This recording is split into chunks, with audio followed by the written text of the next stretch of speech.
Bonjour, on se retrouve pour une nouvelle série de vidéos qui va parler d'être exchange student.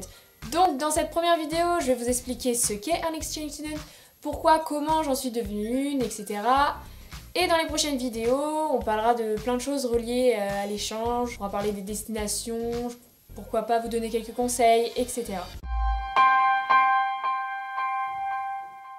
Alors, un exchange student ou étudiant d'échange en français, mais c'est moins stylé, c'est généralement un lycéen qui part pour une durée de 2 à 1 an vivre à l'étranger. Et normalement, selon le terme, il échange sa vie avec un autre jeune, c'est-à-dire que quelqu'un d'autre vient vivre chez lui pendant qu'il est à l'étranger. Mais bon, parfois, c'est pas forcément possible d'accueillir quelqu'un chez soi, donc par exemple, ma famille n'a pas accueilli pendant que j'étais à l'étranger. Mais bon, on appelle quand même ça un exchange student. D'ailleurs, dites-moi dans les commentaires si vous préférez exchange student ou étudiant d'échange. Personnellement, je dis plutôt exchange student, mais bon.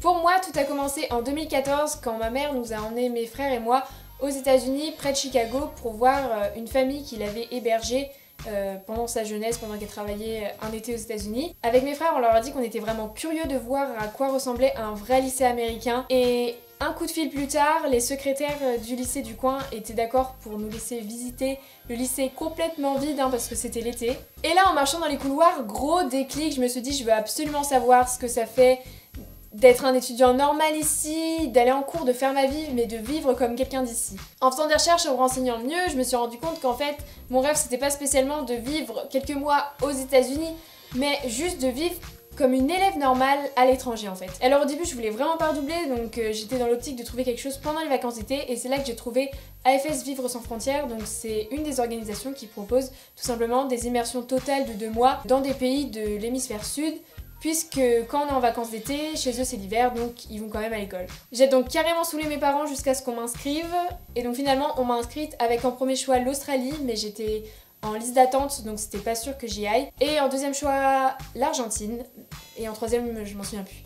J'ai constitué le dossier, tout ça, je suis allée au week-end de préparation, là où j'ai d'ailleurs rencontré des personnes formidables, et je me suis vraiment rendu compte qu'en fait redoubler, on s'en fout. Mais alors complet, parce que tout simplement ça vaut tellement le coup. L'été 2015 est arrivé, je suis partie à Launceston, une ville en Tasmanie, en Australie, où j'ai vraiment passé 2 mois au top. Ensuite je suis revenue en France pour faire ma classe de première, mais je sentais déjà que je pouvais pas m'arrêter là. Quand tout se passe bien, qu'on s'est bien intégré, qu'on commence même à être attaché aux gens autour de nous et qu'on est quand même obligé de partir au bout de 2 mois, c'est extrêmement frustrant. Donc je me suis dit qu'il fallait vraiment que je parte 1 an. J'ai refait des recherches et je me suis dit qu'il fallait que j'aille dans un endroit avec un plus grand fossé culturel. Donc j'avais pensé à Hong Kong ou l'Islande.